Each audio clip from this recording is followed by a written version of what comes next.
Tonight, you wake before the village does. Not because of noise, not because of light, but because something in the air has changed. It is colder than it should be.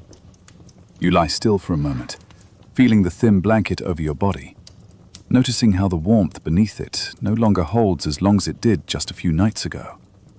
The silence is deeper, heavier, as if the world outside has begun to withdraw into itself. You sit up slowly.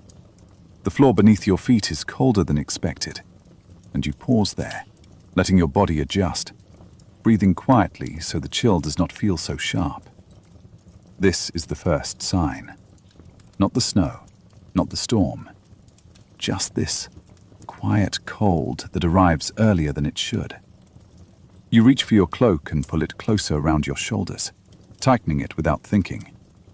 Then you stand, move toward the small storage corner of your home. Your movements are slow, careful.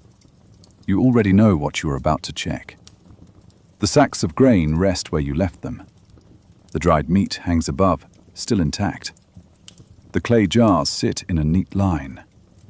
You kneel down, untie one of the sacks. Your fingers move inside, feeling the level without even looking. And there it is. The first real weight in your chest. It is not empty, not yet. But it is not enough. Not for a long winter. You close the sack again, slower this time. Your hands linger on the rough fabric. You do not panic, not yet. Instead, you breathe in, deep, controlled. Because this is the moment you understand something simple. Winter is not coming anymore. It is already beginning. And what you do next will decide how long you last inside it. The village is quieter than usual when you step outside, but not asleep. People are already moving, earlier than before. You can see it in the way doors open without hesitation, in the way no one lingers too long in one place. The air presses cold against your face, sharper than it was yesterday. You pull your cloak tighter, tucking your hands inside as you begin walking toward the market.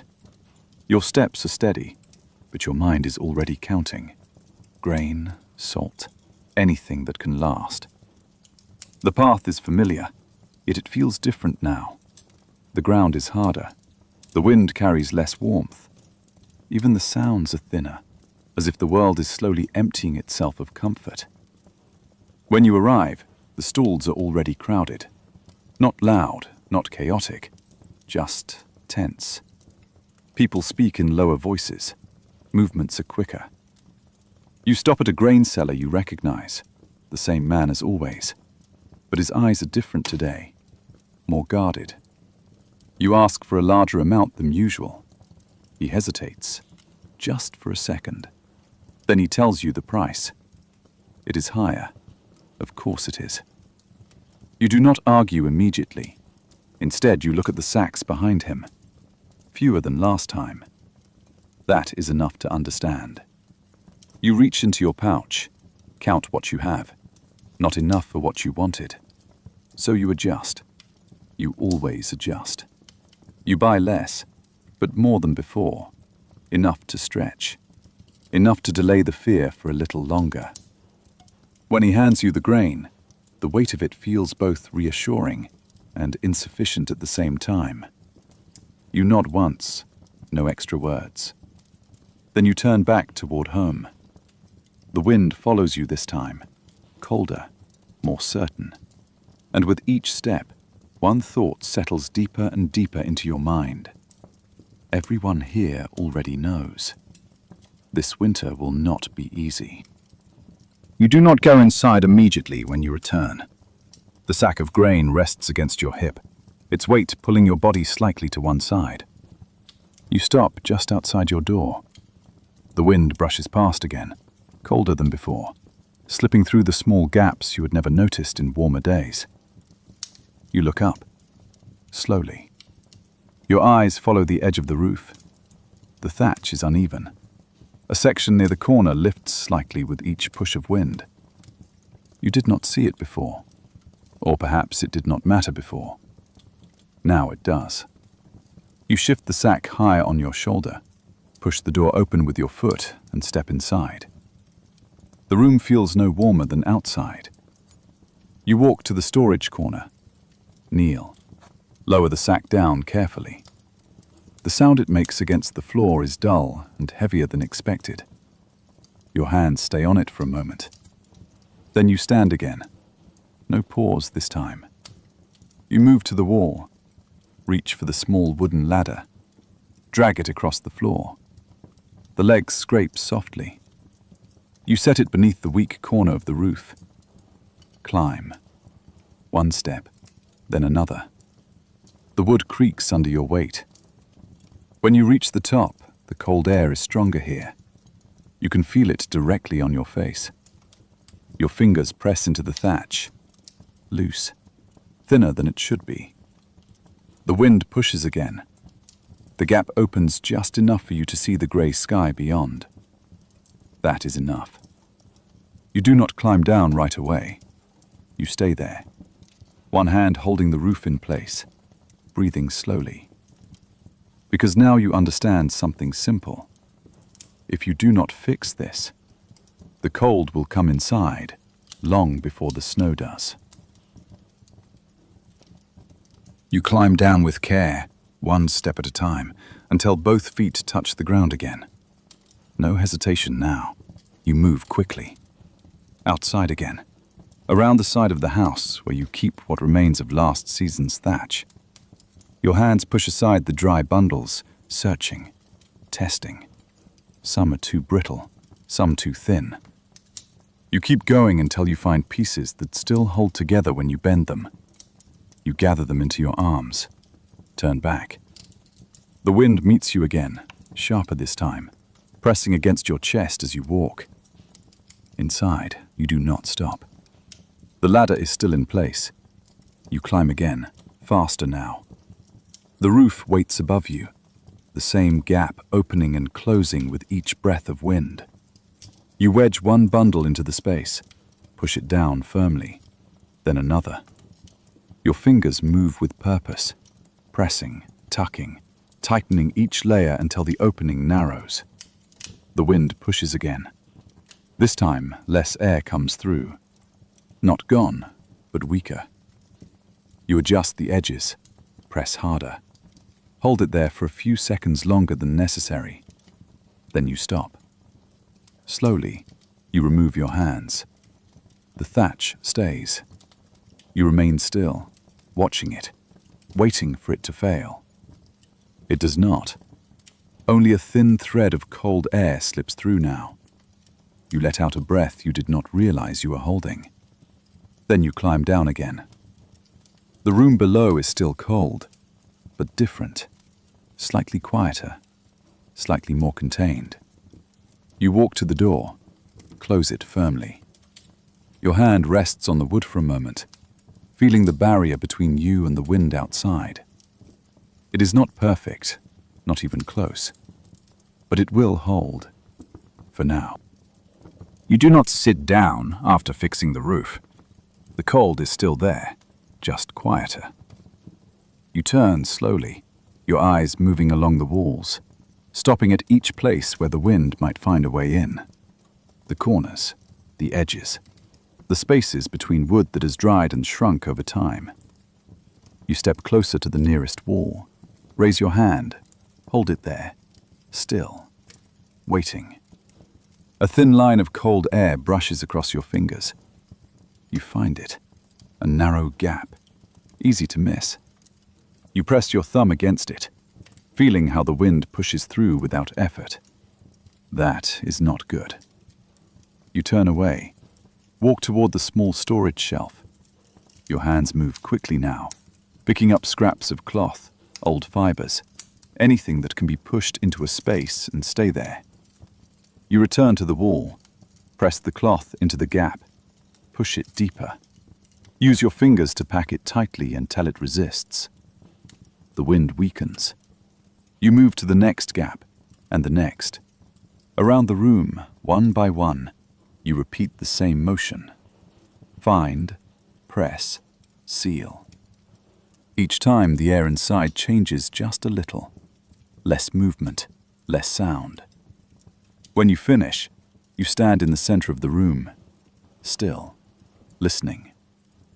The wind is still outside, but it no longer moves freely through your home.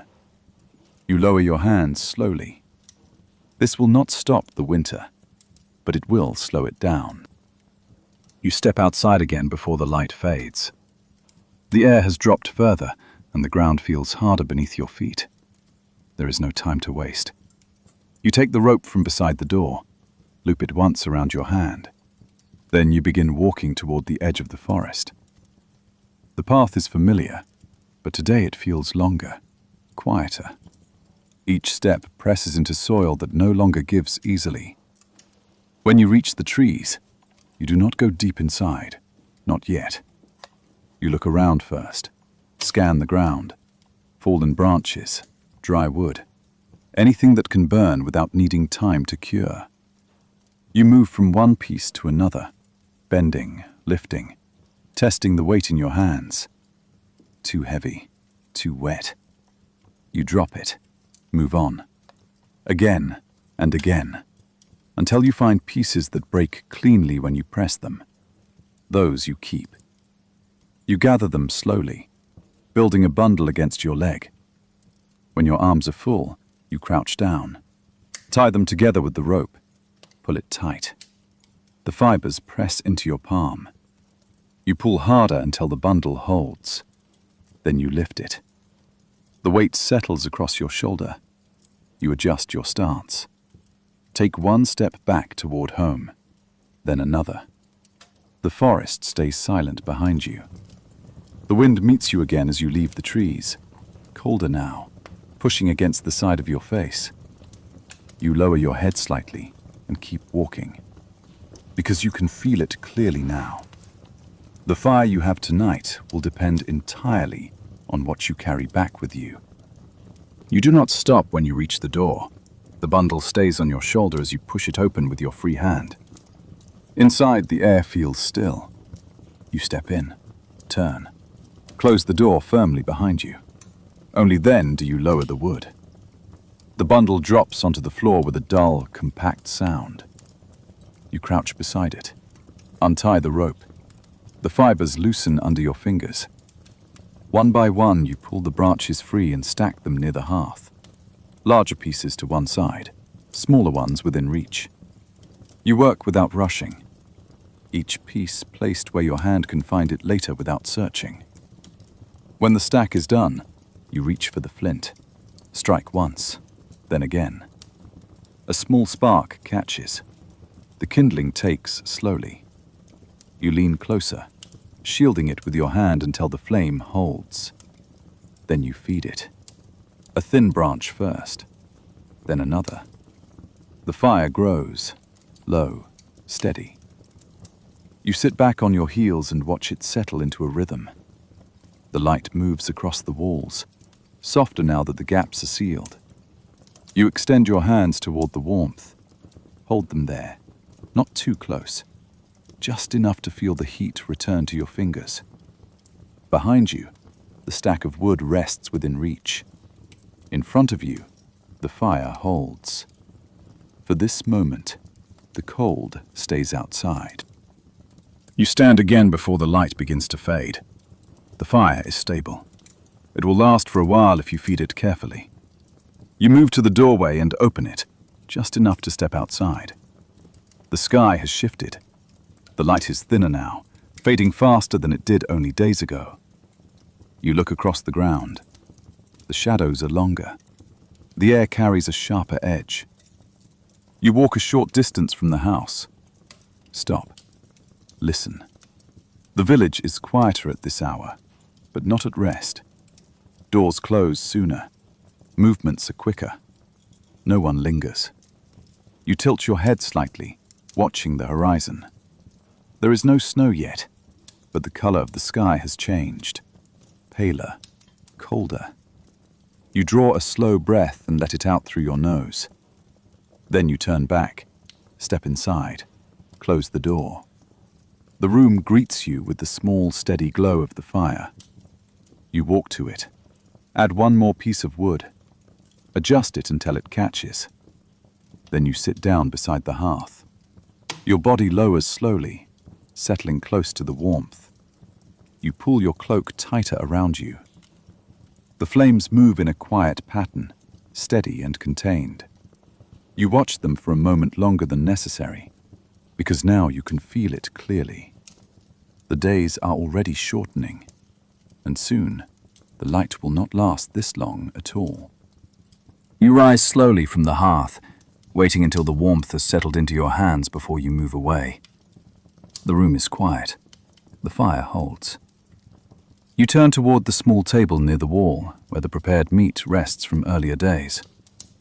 It is not enough yet, not for what is coming. You reach for the knife. The blade feels cold at first, then steadies in your grip. Piece by piece, you begin to cut the remaining strips into thinner lengths. Your movements are even, careful. Each slice is made to dry faster, to last longer.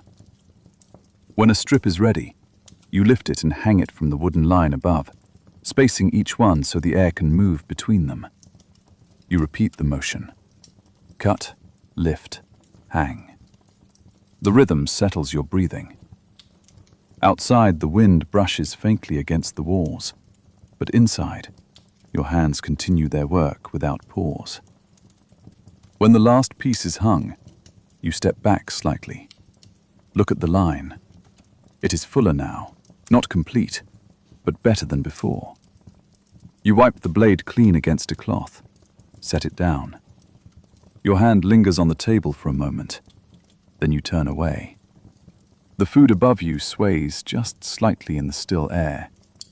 Quiet, waiting. And now, at least, it has a chance to last. You move through the room without hurry, your eyes adjusting to the dimmer light as the day continues to fade. The fire remains steady behind you. You turn toward the far side of the house, where unused space stretches wider than necessary. Too much open air. Too much space for warmth to disappear. You pause there for a moment. Then you begin. One object at a time, you bring things closer to the hearth. A small stool first, then a wooden chest. You slide it across the floor, the legs scraping softly with each push. You reposition it near the fire, then another. You continue, narrowing the space, shaping the room into something smaller, something that can hold heat. When you are done, the difference is clear. The air feels denser here, less open, more contained. You take a step back, then another, testing the space with your body. Your hands reach out slightly, as if measuring what you have created. It is not perfect, but it is enough. You return to the hearth, sit down again within the smaller circle you have made. The firelight fills this space more fully now. You pull your cloak closer and settle your shoulders. Around you, the room has changed shape, and with it, the warmth has a place to stay. You remain seated for a short while, letting the smaller space hold its warmth around you. Then, slowly, you rise again. There is one more thing to check. You move toward the door and open it just enough to step outside. The air meets you immediately, colder than before, sharper. You pull your cloak closer and walk toward the path where others pass. Not far, just enough to see. A figure approaches from the distance, moving at a steady pace. When they come closer, you recognize them. A neighbor. You slow your steps. They do the same. No greeting at first, just a brief look. Then a few quiet words. The kind that carry weight without needing to be long. They speak of the cold, of how early it has come, of how the last winter like this was not easy. You listen, say little, only enough to answer. The wind moves between you, carrying their words away as quickly as they arrive. When the exchange ends, there is no delay, no lingering. They continue on their path. You turn back toward your home. The distance between you grows quickly. When you reach the door again, you step inside and close it firmly. Your hand stays on the wood for a moment longer than before. The room behind you is warm, but now you carry something else with you. The certainty that this winter will test more than just your shelter. You move back toward the hearth, but you do not sit down yet. The light inside has dimmed further, and the fire has settled lower than before. You crouch beside it, reach for a piece of wood, place it carefully onto the coals. It catches slowly. You adjust it once, then leave it. The flame rises just enough to hold. You extend your hands toward it, feeling the heat return in small waves. Outside, the wind presses again against the walls, but now it sounds different, heavier, more constant. You lift your head slightly, listening. The gaps you sealed no longer whistle. The roof no longer shifts as before. The house holds. For now. You lower your hands and sit down beside the fire. Your body settles closer to the ground, closer to the warmth. You pull your cloak around you and let your shoulders drop. The day has ended without snow, without storm. But something has changed. You can feel it in the way the cold no longer leaves when the sun goes down. It stays, quiet, patient. You watch the fire for a moment longer, then lower your gaze. Because tonight is the first night you understand clearly. This is no longer preparation. You are already inside the beginning of winter. You wake without hurry, your eyes opening into a dim, pale light that barely reaches the corners of the room. For a moment, you remain still beneath the blanket, noticing the air against your face. It is colder than yesterday morning. Not sudden, not sharp, just deeper. You draw a slow breath and sit up carefully. The floor greets your feet with a firm, quiet chill. You stand, move toward the door, open it slightly. The outside is covered in a thin layer of white. Not heavy snow, just frost.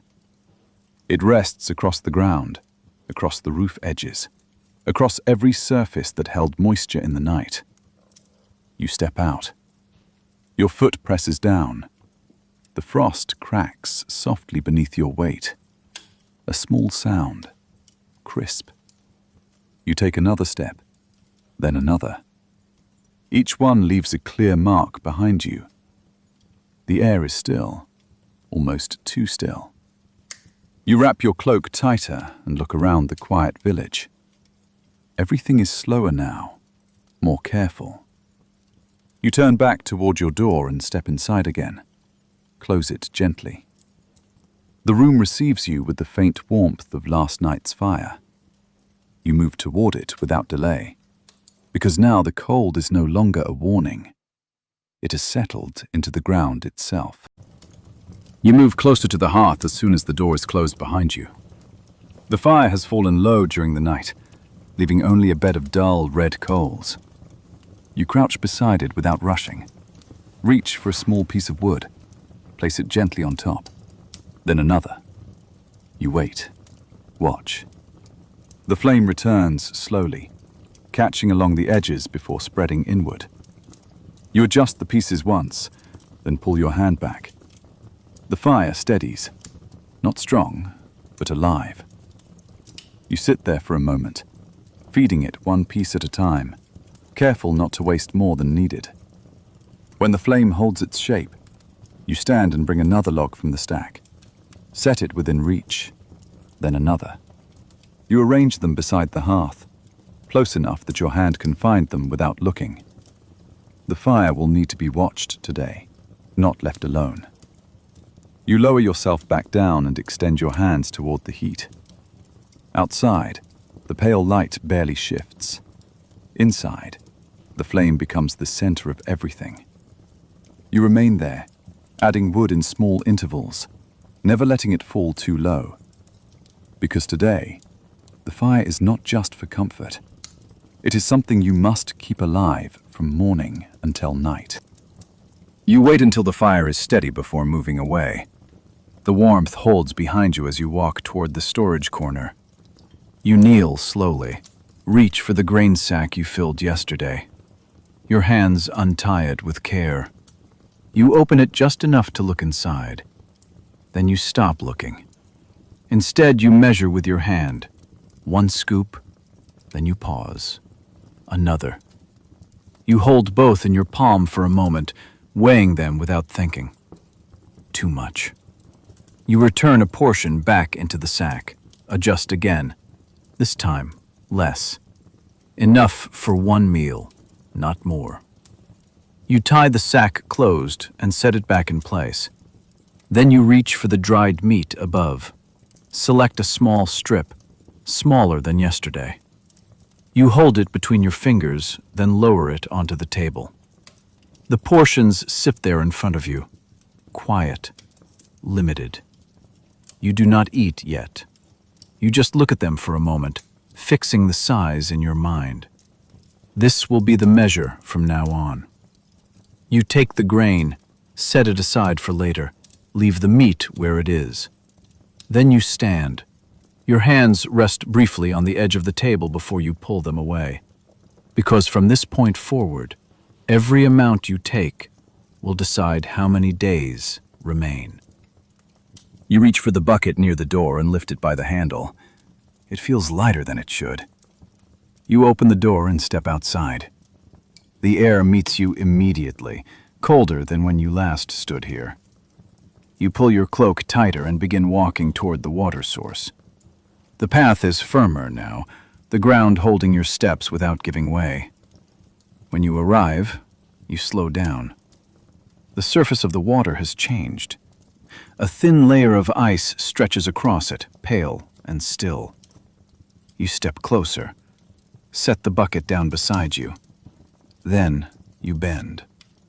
Your hand reaches forward and presses against the surface. It holds for a moment, then cracks with a sharp, quiet sound. You push again, breaking a wider opening. The edges shift and float aside. Cold air rises from the water below. You dip the bucket in. The moment your hand touches the water, the cold moves through your fingers instantly. You pull back slightly, then force your hand steady and lift the bucket up. Water sloshes inside. You set it down, grip the handle again, this time tighter. Then you stand and begin the walk back. The weight pulls against your arm. The cold follows you all the way home. When you reach the door, you step inside and set the bucket down near the hearth. Your fingers remain stiff for a moment longer, because now, even the water itself has begun to turn against you. You wait near the hearth until the feeling returns to your fingers. Slowly, the stiffness fades. You flex your hand once, then again. When the movement feels steady, you stand and reach for your cloak. The door opens with a soft push. Outside, the air has not changed. Still cold. Still. You step onto the path and walk a short distance, not far from your home. A figure moves ahead of you. Familiar. You slow your pace as you approach. They turn slightly when they hear your steps. For a moment, neither of you speaks. Then a few quiet words pass between you. Not long, not detailed, just enough. They mention the water beginning to freeze, the fire needing more wood than expected. You nod once. You have seen the same. The wind brushes past, carrying your breath away as you speak. There is nothing more to add, no solution offered, only shared understanding.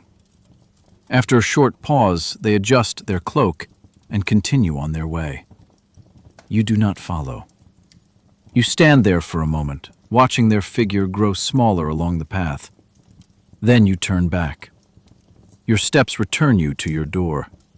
You enter, close it. The quiet inside feels heavier now, because what you are facing is no longer yours alone. You move toward the hearth, but before you sit, a sudden push of wind strikes the side of the house. The sound is different this time, stronger. The wood of the door shifts slightly in its frame. You turn your head toward it. Wait. Another gust follows, pressing harder. The door gives a small, low rattle. You walk toward it without rushing. Place your hand against the surface. The pressure is clear. The wind leans into it from the outside. You slide the latch into place more firmly. Then you step back and look along the edges. A thin line of movement appears near the bottom. You crouch down. Reach for a folded piece of cloth nearby.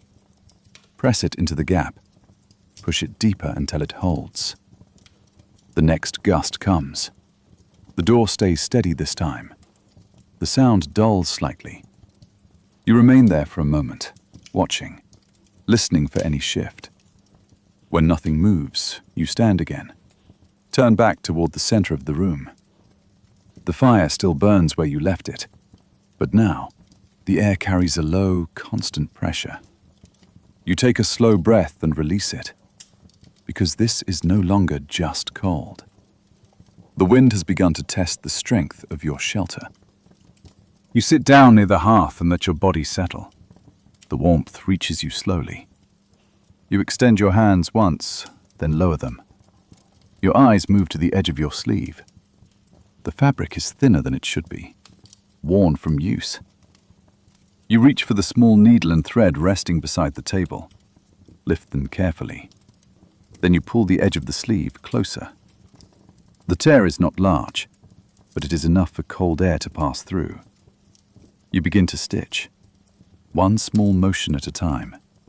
The thread passes in and out of the fabric with steady rhythm. Pull, tighten, then again.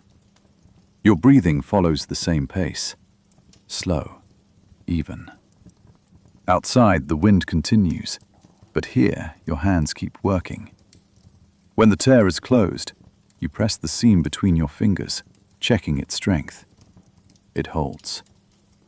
You lower your arm and reach for another section. Reinforce it before it fails.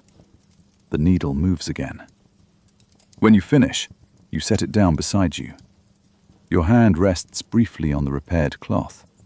Then you slide it back over your arm. The fit feels firmer now, warmer. Not perfect, but enough to keep the cold from slipping in so easily. You remain by the hearth as the light fades completely from the room. The fire is steady, but smaller than before. You add one piece of wood, then wait. The flame rises just enough to hold. You lower yourself down beside it, pulling the blanket closer around your shoulders. The night settles in without sound. No voices outside, no movement along the path. Only the low crack of wood shifting in the fire. You close your eyes, wait for sleep. It does not come easily. The cold moves slowly through the floor, through the air, pressing against your back, your arms, the edge of your face. You turn slightly, adjust the blanket, pull it tighter. For a moment, the warmth returns, then fades again.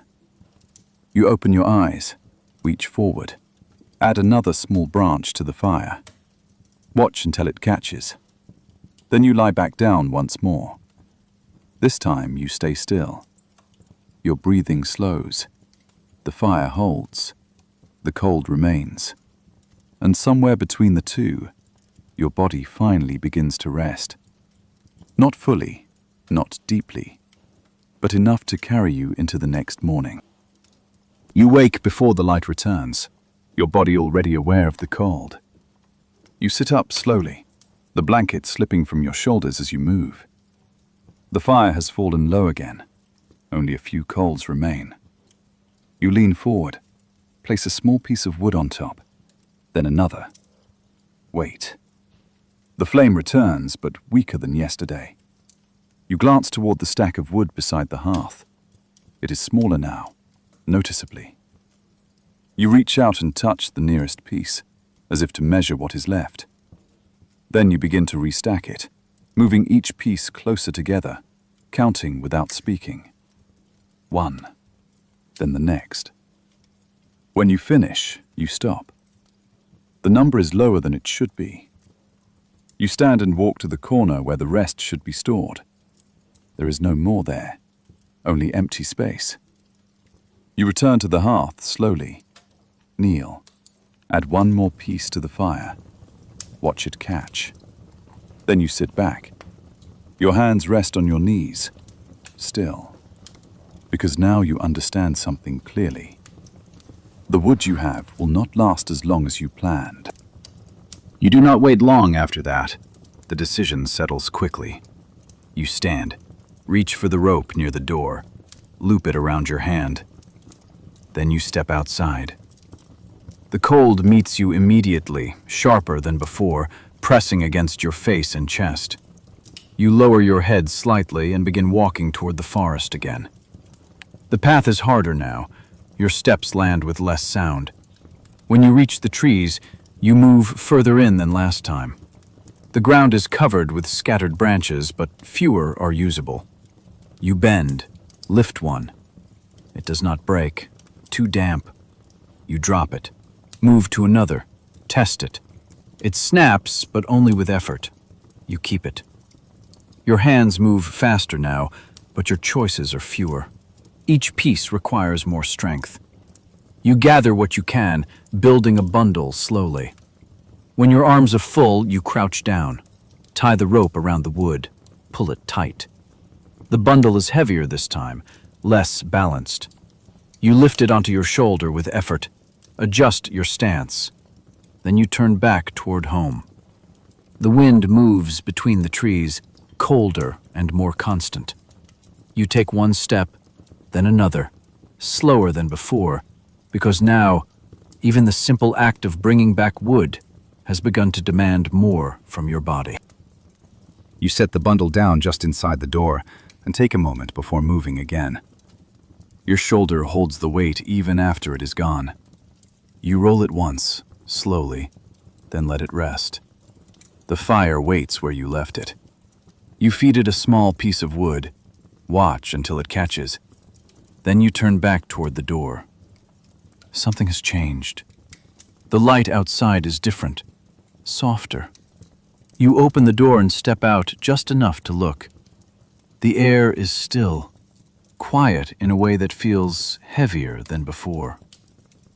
Then you see it, a single flake drifting down, then another. They fall slowly, almost without weight, touching the ground and disappearing into it. You remain there, watching. The flakes continue, one by one, then more, until the space between them begins to fill. You extend your hand slightly. One lands against your skin, cold, gone in an instant. You lower your hand again. The ground begins to pale, not covered, not yet, but changing. You step back inside, close the door gently. The room feels smaller now, as if the outside has moved one step closer. You stand there for a moment longer than needed, because the first snow has finally arrived. You move back toward the hearth and sit down slowly, your eyes still holding the image of the falling snow. The fire burns low but steady. You add a piece of wood and watch it take. The room fills with a quiet, contained warmth. Outside, the snow continues, though you can no longer see it. Only feel its presence in the way the light fades more quickly than before. You lean forward slightly, resting your forearms on your knees. Your hands come together, still, as you think through what lies ahead. The food you measured, the wood you counted, the repairs you made. All of it was preparation, careful, necessary, but not enough to stop what is coming.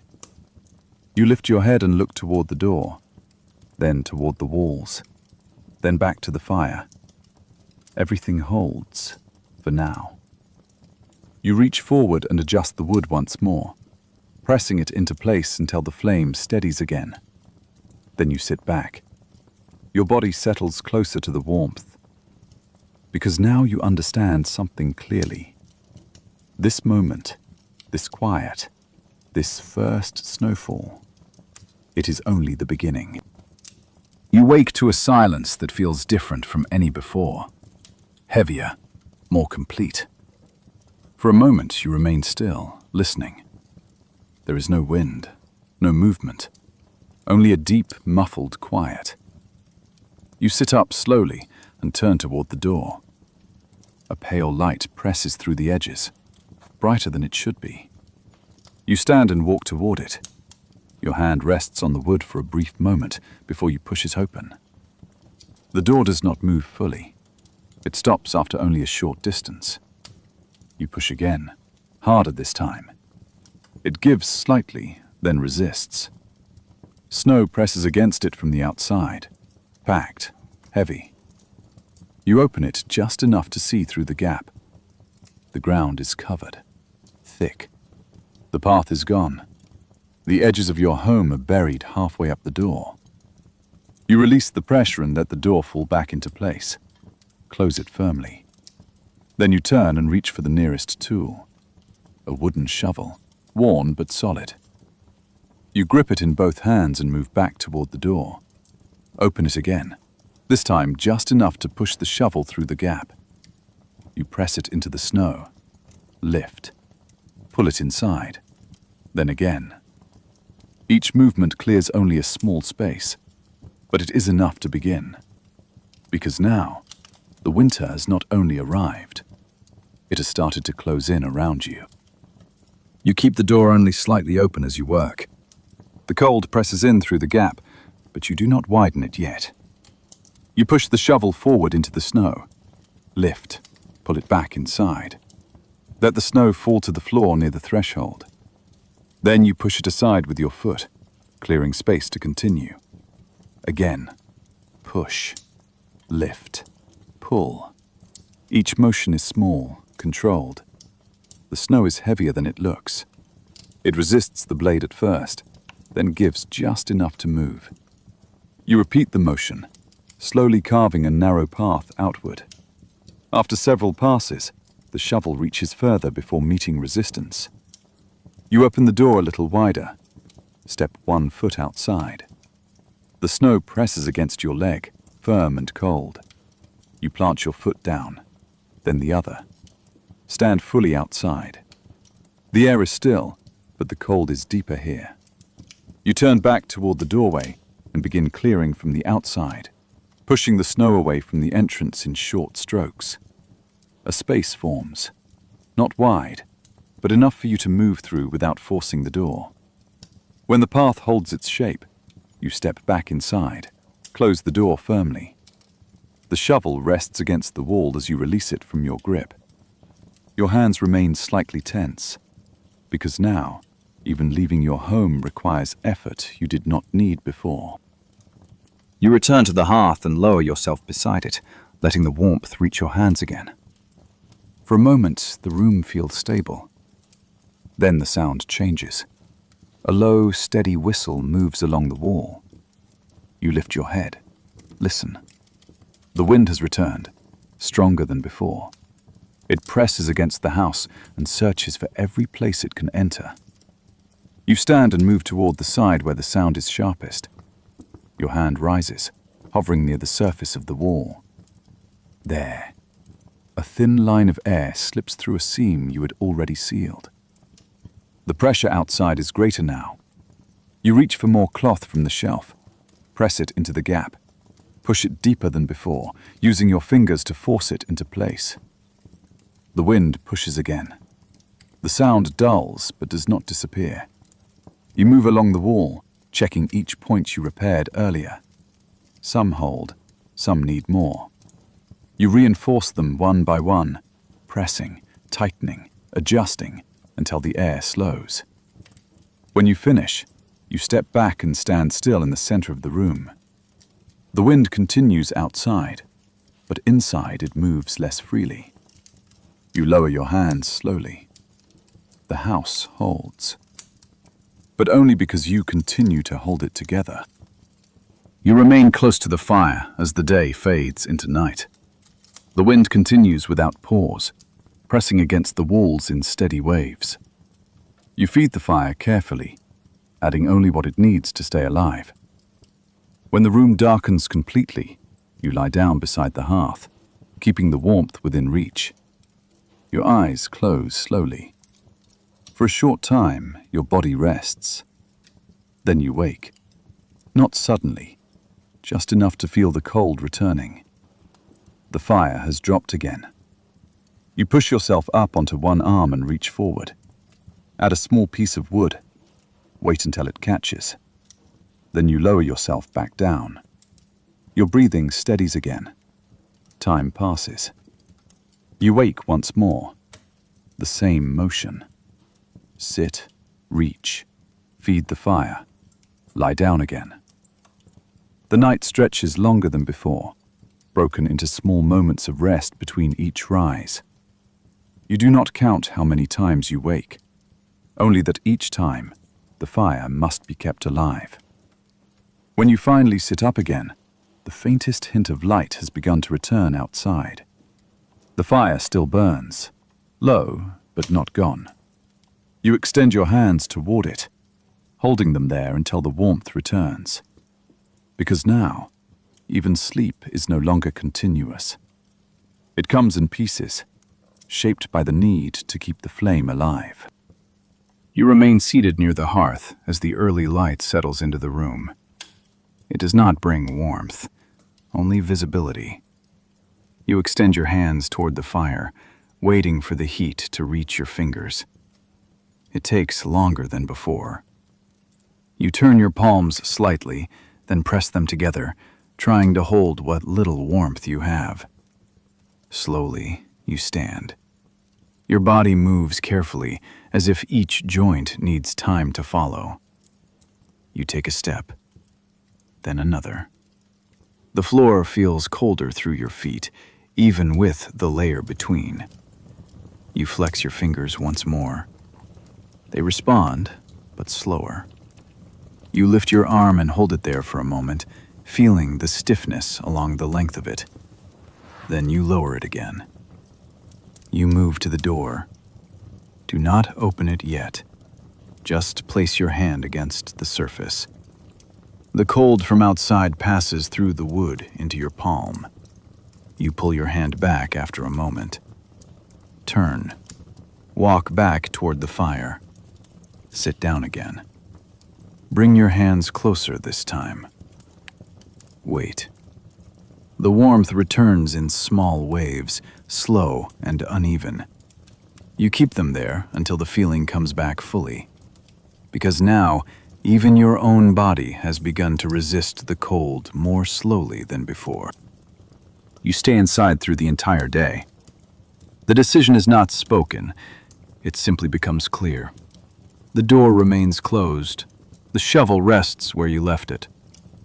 Outside, the light shifts slowly, but the snow beyond the door does not change. You move between the hearth and the small space you have made near it, keeping everything within reach. When the fire lowers, you add a piece of wood, then wait. When it steadies, you sit again. Time passes in small movements, adjusting the wood, shifting your position, pulling the blanket closer.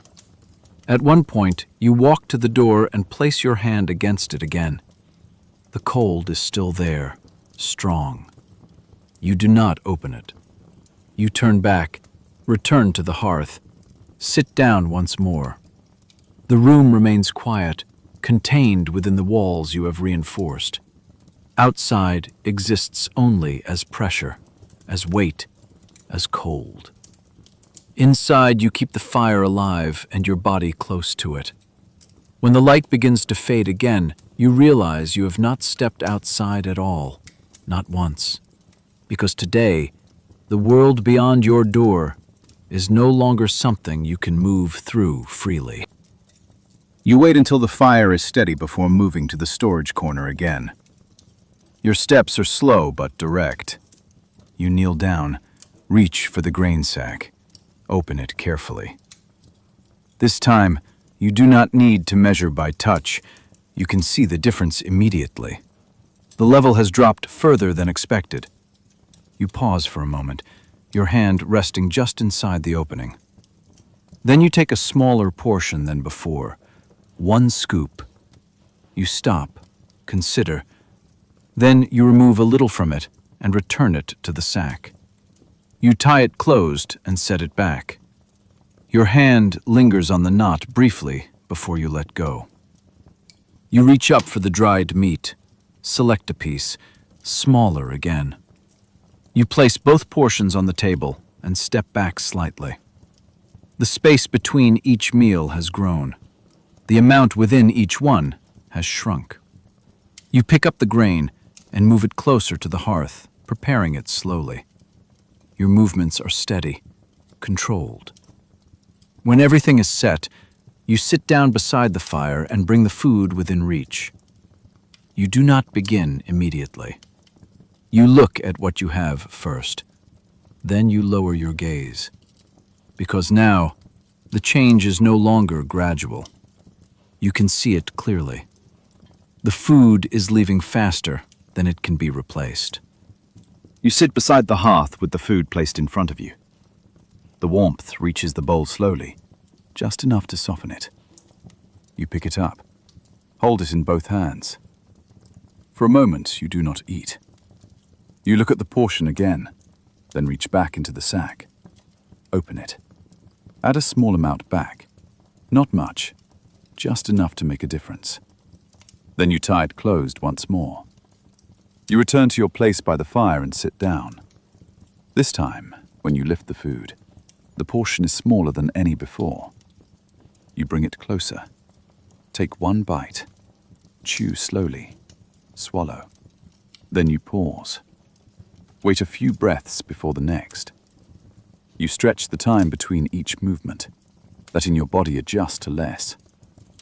When you finish, the bowl is empty sooner than you expect. You lower it carefully to the floor beside you. Your hands remain around it for a moment longer. Then you release it. The fire continues to burn in front of you, steady, unchanged. But the space inside your body feels different now, lighter, and not in a way that brings comfort. You remain near the hearth until the light begins to fade again. Then, slowly, you stand. The room feels smaller today, quieter. You walk to the door and open it just enough to step outside. The air is still, but heavier than before. The path you cleared is partially filled again with snow. You step carefully along it, placing your feet where the ground is firm. A figure appears at a distance, moving slowly. When they come closer, you recognize them, though their pace is different now, slower, weaker. You stop a short distance away. They do the same. No greeting, only a brief exchange. Their voice is lower than usual. They mention someone in the village who has fallen ill. The cold, they say, the weakness that follows. You nod once. Your breath leaves your mouth in a thin line of white. There is nothing to offer in return. No solution. Only the quiet understanding between you. After a moment, they turn away and continue, their steps uneven against the snow. You watch until they are no longer in sight. Then you turn back toward your home. When you step inside, you close the door more carefully than before. Your hand remains on the wood, because now, the cold is no longer just outside. It has begun to take hold of people as well. You move back toward the hearth, but you do not sit immediately. Instead, you stop in the center of the room and listen. There are no voices outside, no distant movement, only the faint sound of wind pressing against the walls.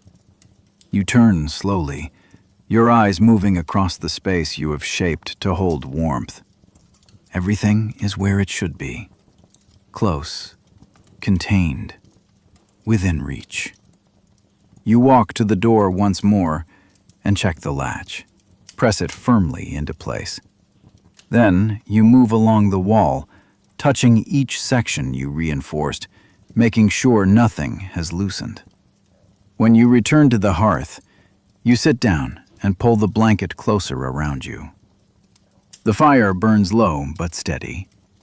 You extend your hands toward it and hold them there. The warmth reaches you, but the silence remains. You lower your hands slowly and rest them on your knees. Because now, the distance between you and the rest of the village is no longer measured in steps. It is measured in how little you see and hear of anyone else at all. You settle beside the hearth as the light fades, letting the fire carry the last warmth of the day. The room is quiet for a time. Then, slowly, the sound begins. At first, it is only a low pressure against the walls. Then it grows. The wind returns, stronger than before, moving in long, steady pushes that do not fade. You lift your head slightly and listen. The roof shifts once, then again. The door gives a dull, heavy sound as the wind presses against it. You remain where you are for a moment, watching the fire. Then you reach forward and add another piece of wood. Wait until it catches. The flame steadies, but the sound outside continues to build. A longer gust moves across the house, deeper and more forceful. The walls respond with a low creak. You stand slowly, turn toward the door. The latch holds, but the pressure is constant now. You step closer, placing your hand against the wood. You can feel it. The force from outside does not come in bursts anymore. It stays, pressing, testing. You remain there for a moment, your palm flat against the surface. Then you draw your hand back. Because tonight, the storm is no longer passing through. It has settled over you. You move without delay this time. The wind does not ease, so neither do you. You reach for the wooden beam resting along the wall and lift it with both hands. The weight is familiar, but heavier than before. You carry it to the door, position it across the frame, adjust it once, then press it firmly into place. The beam settles with a solid, grounded sound. You step back slightly and watch the door as the next push of wind arrives. The wood holds. The movement is smaller now. You turn and walk along the edges of the door, checking each side. Your fingers press into the seams, feeling for any space the wind can use. You find one near the bottom. You crouch, push more cloth into it, pack it tightly until it resists. Another gust comes. The sound dulls again. Not gone, but contained. You stand and rest your hand briefly against the beam. It remains steady under your touch. You leave it there for a moment longer. Then you step back. The door stands reinforced now, held not only by its frame, but by your effort. And for this moment, it is enough.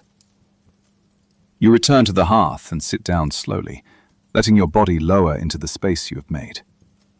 The fire burns, but you can see the change immediately. The stack beside you is smaller again. You reach for a piece of wood, hold it in your hand for a moment before placing it into the fire. Then you look at what remains. You shift closer and begin to move the pieces together, stacking them more tightly, counting without sound. When you finish, you stop. The number is low, lower than before. You extend your hand and touch the top piece, as if confirming it is really there. Then you pull your hand back. You do not add another piece right away. Instead, you wait. Let the fire settle lower than you would have allowed before. the warmth drops slightly. You feel it along your arms, your face. Only then do you add a smaller branch. Watch it catch. The flame rises again, but not as high. You adjust your position closer to the hearth, reducing the space between you and the heat. Because now, every piece of wood you use must last longer than it should. You remain by the hearth for a short while, watching the fire settle lower than you would like. The wind does not ease. It presses steadily against the walls, a constant reminder of what waits outside. You look toward the stack of wood, then back to the flame. The choice becomes clear without needing words. Slowly you stand, reach for your cloak, pull it tightly around your shoulders. Then you move to the door. Your hand rests on the beam for a moment before you lift it away. The weight shifts in your arms as you set it aside. You open the door just enough to step through. The wind meets you immediately, stronger than before, pushing against your chest and face. You pause only long enough to steady your footing. Then you step forward. One step, then another.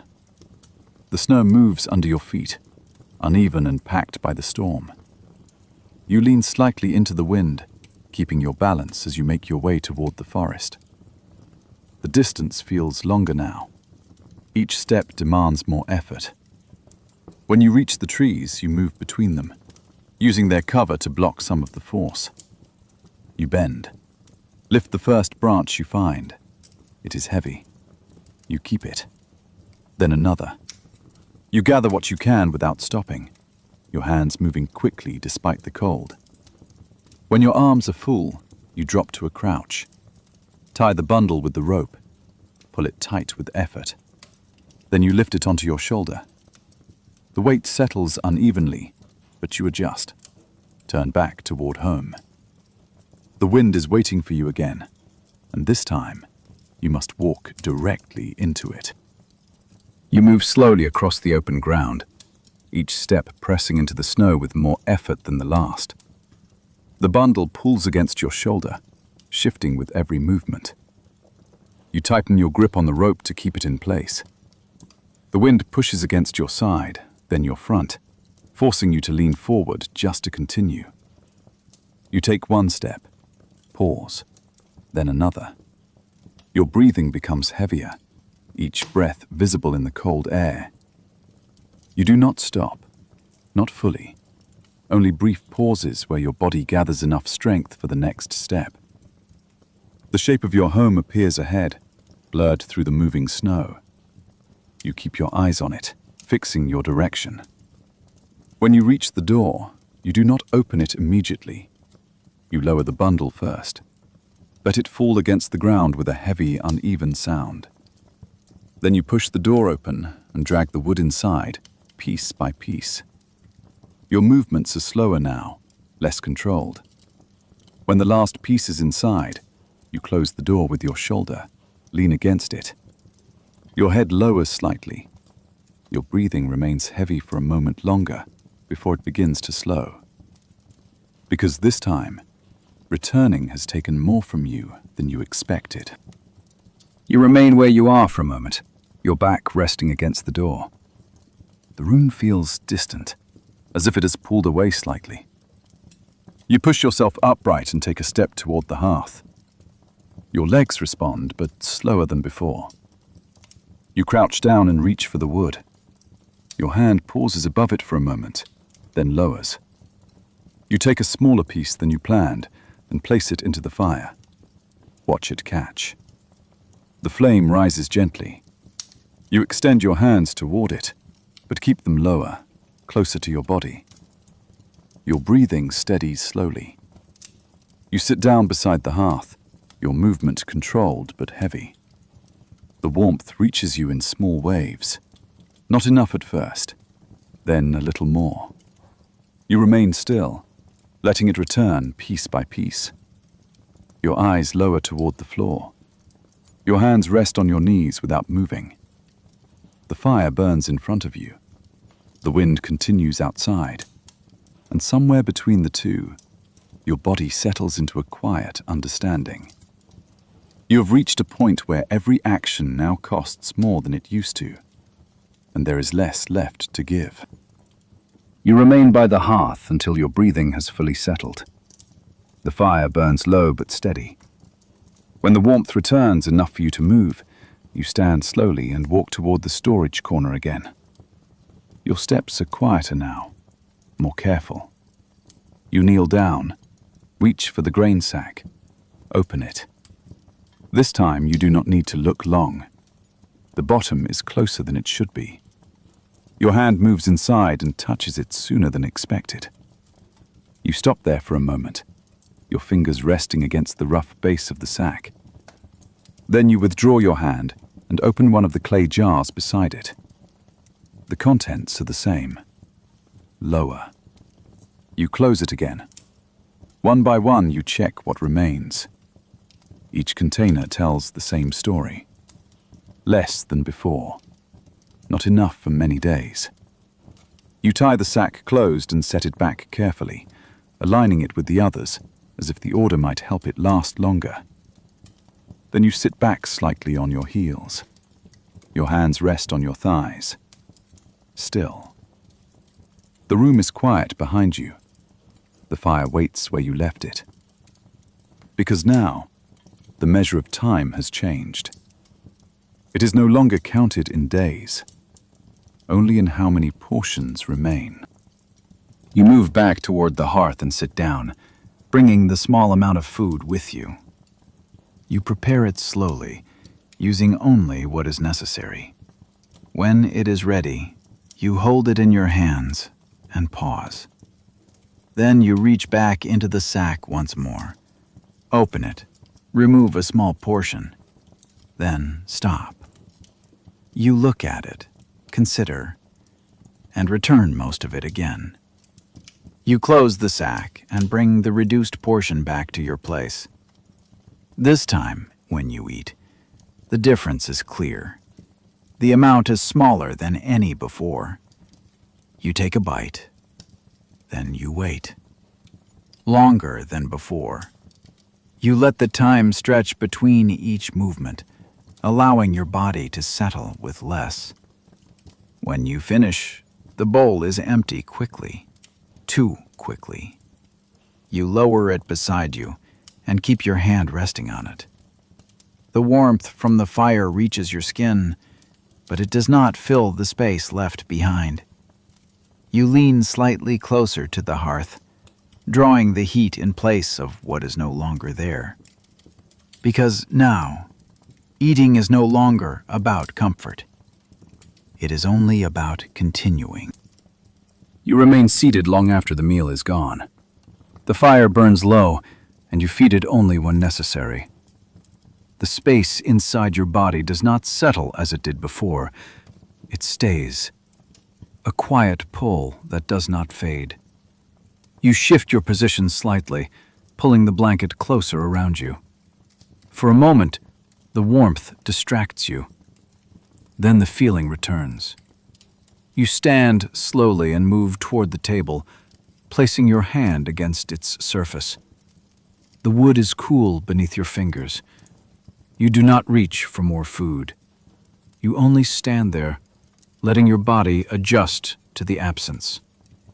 After a while, you turn back toward the hearth and sit down again, this time closer than before. You extend your hands toward the fire and hold them there. The heat reaches your skin, steady and constant. You focus on that, on the warmth, on the small movements of the flame, because now the hunger does not come and go.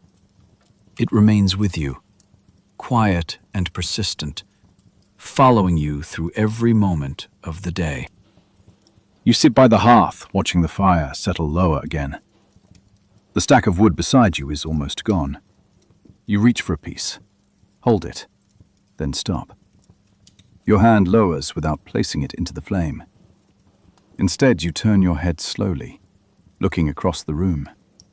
Your eyes move from one object to another.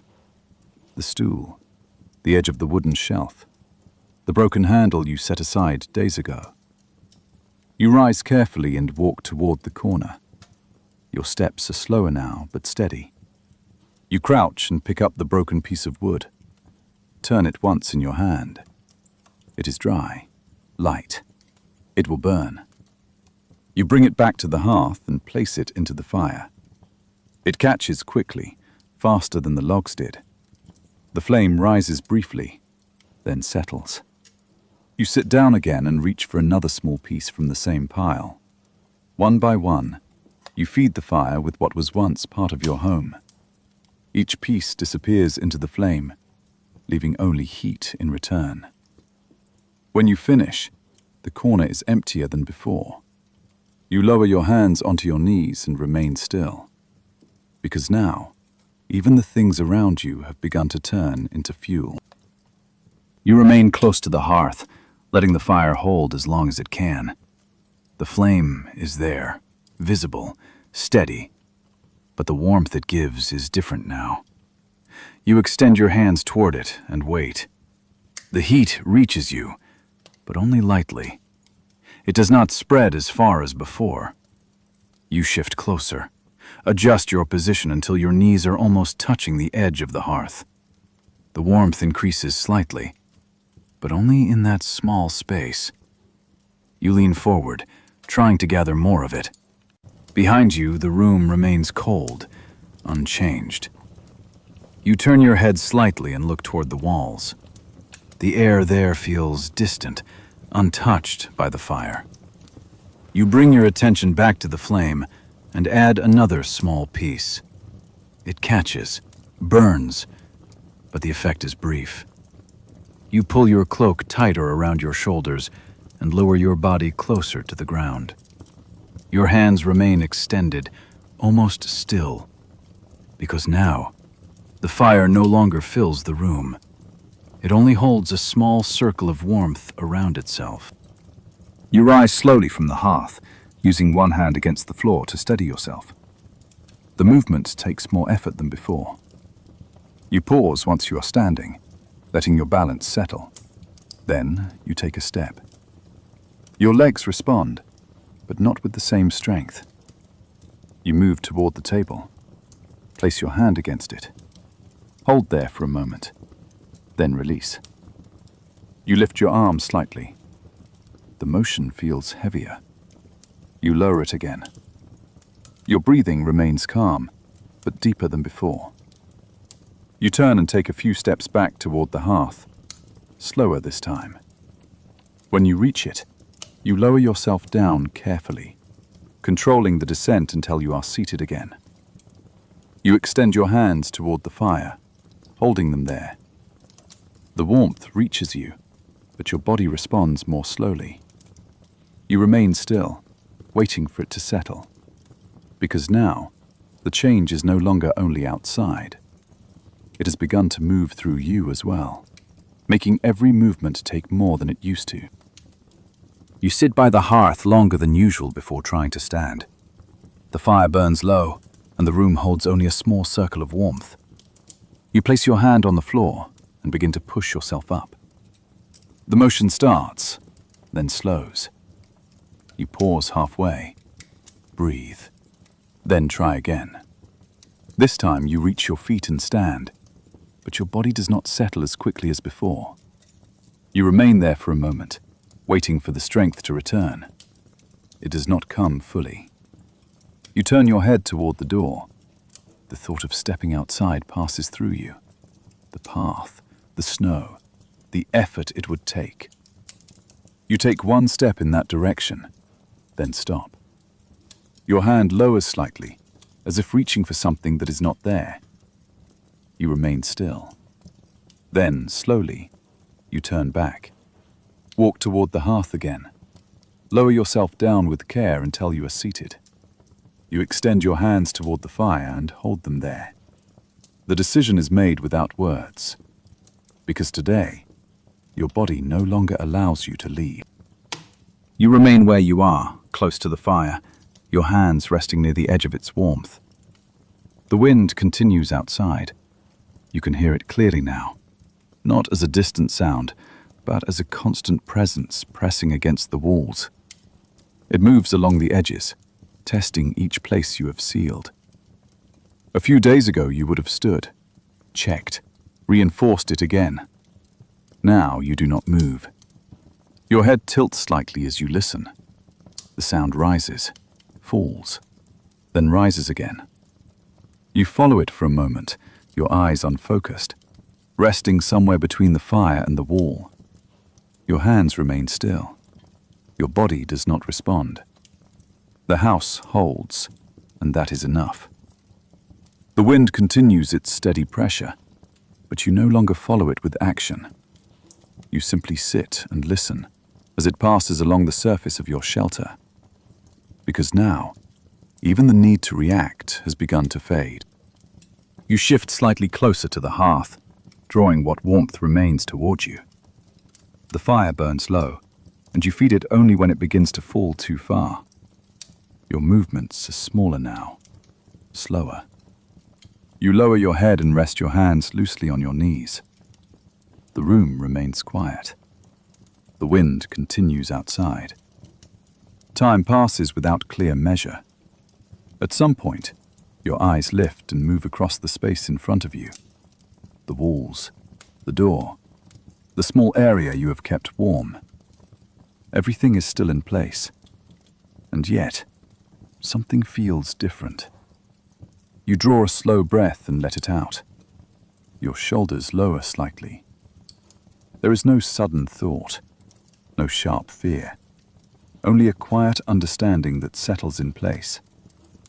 The food is nearly gone. The wood is nearly gone. Your strength has thinned. You remain seated, looking at the fire as it moves in small, steady patterns. Your hands do not reach forward. They stay where they are. Because now, the weight you feel is not only in your body. It has settled deeper, into the space where you no longer expect things to improve quickly. You remain seated beside the hearth, your hands resting where the warmth still reaches. The fire moves in small, steady lines, rising and falling without change. You watch it for a long moment. Then your eyes shift, slowly, toward the storage corner. You do not move. You only look. The sacks, the jars, the space between them. You already know what is there, and what is not. Your gaze returns to the fire. You draw a slow breath and let it out. The air feels thin as it leaves you. Your shoulders lower slightly. There is no sudden fear, no sharp thought, only a quiet understanding that settles in place. If nothing changes, this will not last. You remain still, your hands unmoving, your body held close to the small circle of heat. The wind continues outside, but it feels distant now. You look down toward the floor for a moment, then back to the flame. Because for the first time, the thought is no longer something you push away. It stays with you, quiet, steady, that you may not pass through this winter at all. You do not move for a long time after that. The fire continues to burn, but lower now. The room remains unchanged. The walls hold. The door stands closed. Outside, the wind still presses, but you no longer follow its sound. Your breathing settles into a slow, even rhythm. In, then out. Your hands rest where they are, neither reaching for the fire nor pulling away. The light from the flame shifts gently across the floor, repeating the same pattern again and again. You watch it without focus. Time passes without clear measure. Nothing enters, nothing leaves. The room holds only what is already there. You remain seated, your body still, your gaze resting on the quiet movement of the fire. There is no need to act in this moment, no decision required, only the space between one breath and the next. And for a while, you stay within that space, letting everything else fall away. After some time, your hand moves, not quickly, just enough to reach forward toward the fire. You take a small piece of wood from beside you and place it into the flame. You wait until it catches. Then you shift your weight slightly and bring your other hand closer as well. The warmth returns in a slow, familiar way. You lift your head and look toward the door. Hold your gaze there for a moment. Then you lower it again. Your hands move once more, adjusting the wood so it burns more evenly. A small action, but deliberate. You remain seated, but your posture changes slightly, more upright. Your breathing deepens. You draw in a fuller breath, then release it slowly. The room is still the same. The cold is still outside. The supplies have not changed. But your hands continue to move in small, steady ways, feeding the fire, adjusting what remains. You look at the flame again, watching it hold its shape. Because even now, with so little left, you have not stopped completely. And for this moment, that is enough to continue. You wake slowly, your eyes opening into a light that feels different. It takes a moment to notice why. The room is still dim, but the tone has changed. Softer, less grey. You remain where you are, lying close to the hearth, watching how the light settles along the wall. You sit up carefully. The cold is still there, but it does not press as sharply as before. You turn your head toward the door. The edges of it glow faintly, not with the pale, hard light of snow, but something quieter. You stand, using your hand against the floor for balance, and walk toward it. Your steps are slow but steady. You place your hand on the wood, pause, then push it open slightly. The air that meets you is cold, but it moves differently, less force. You open the door a little wider and look out. The snow remains, but the surface has changed. It reflects light more softly now. You stand there for a moment, letting the air touch your face. Then you close the door again, gently, turn back toward the hearth. Because something small has shifted. Not enough to change everything, but enough to notice. You step outside later, after the fire has settled into a steady burn. The door opens more easily now. The snow no longer presses against it as before. You take a careful step forward. Your foot sinks slightly, but not as deep. The surface gives way with a softer sound. You look down. The top layer has loosened. Not solid. Not fully frozen. You take another step, then another. Each movement is easier than before. You walk a short distance from the house and stop. The air is still cold, but it does not cut into your skin in the same way. You draw a slow breath and release it. The sound is softer in the open space. You crouch slightly and press your hand against the snow. It compresses under your fingers, not hard, not unyielding. You lift your hand and stand again. The ground beneath the snow feels closer now. You turn back toward your home and walk slowly, your steps leaving deeper marks behind you. When you reach the door, you step inside and close it behind you. Your hand rests on the wood for a moment. Because now, the winter is no longer at its strongest. You wait by the hearth until your body has warmed again. Then you stand and move toward the door once more. This time, you open it without hesitation. Step outside. The air meets you, but it feels different against your skin. You pause there, just beyond the threshold. Your shoulders do not tense as they did before. You take a few steps forward, away from the house. The wind is present, but lighter. It passes around you instead of pushing against you. You lift your head slightly and look across the space ahead. The village is still quiet, but not as still as before. There are faint signs of movement in the distance. You remain where you are for a moment, letting your body adjust to the change. Then you turn and walk back toward your door. Step inside, close it gently.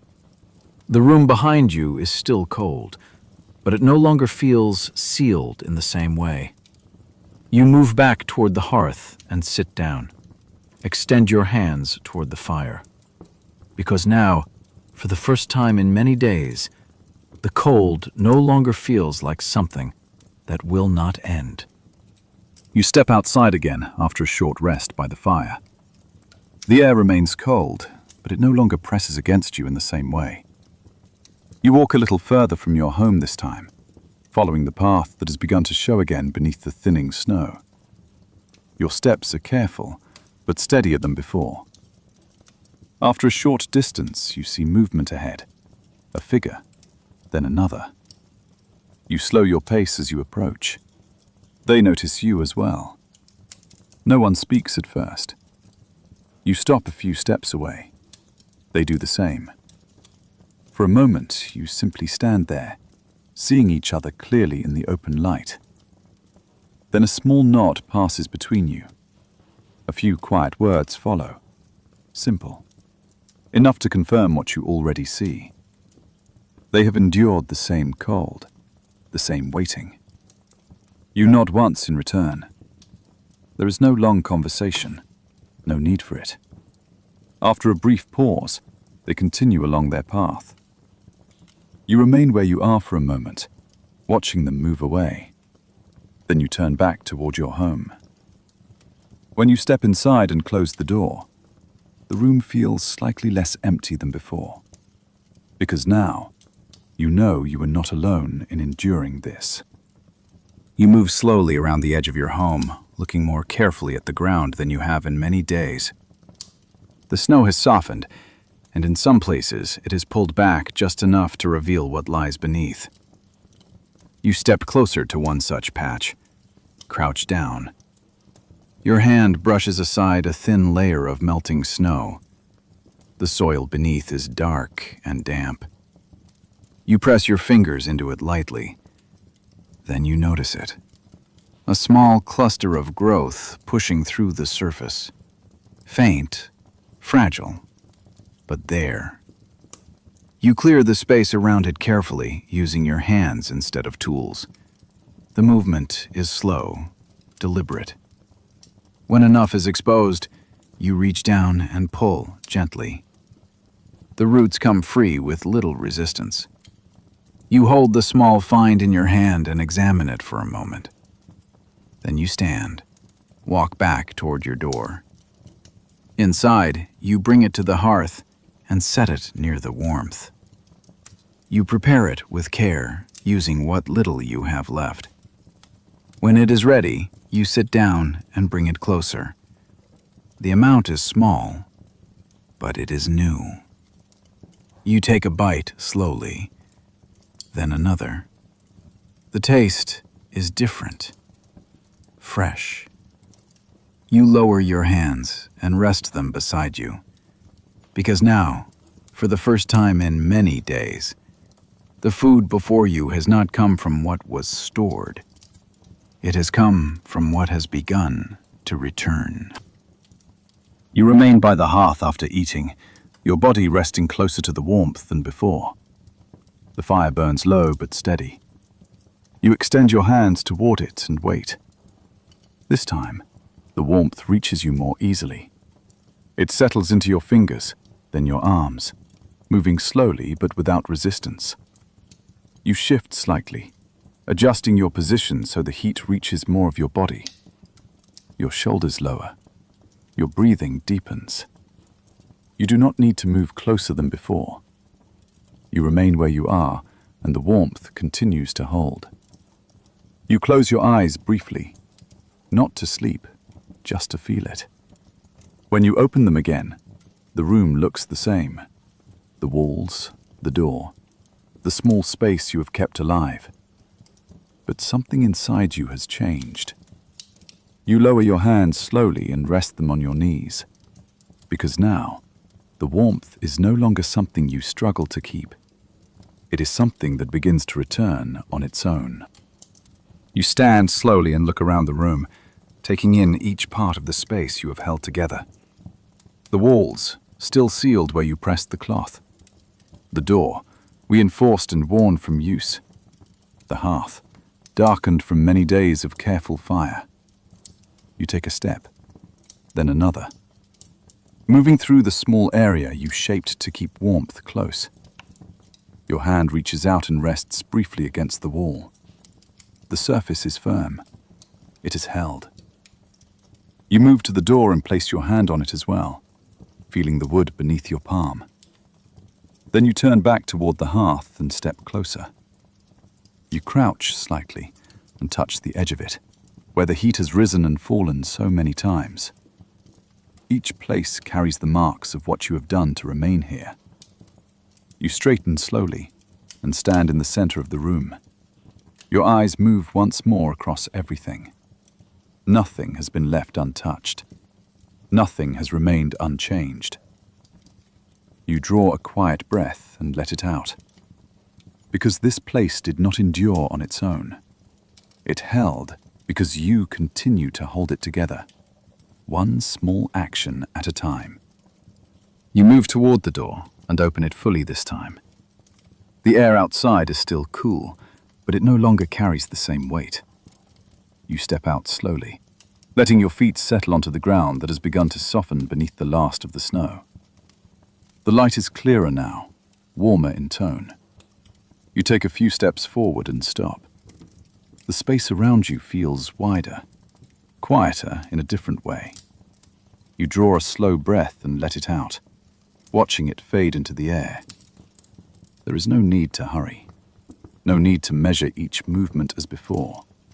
You turn your head slightly, looking across the path, the ground, the distance ahead. Then you turn back toward your home. It stands where it always has, worn, changed, but still there.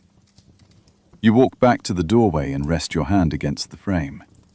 Hold it there for a moment, then release. The door remains open behind you as you step inside once more. You move toward the hearth and sit down, not as close as before. The warmth reaches you without effort. You lower your hands onto your knees and remain still. Because now, without needing to say it, you understand something simple. You have passed through the winter, and what comes next has already begun.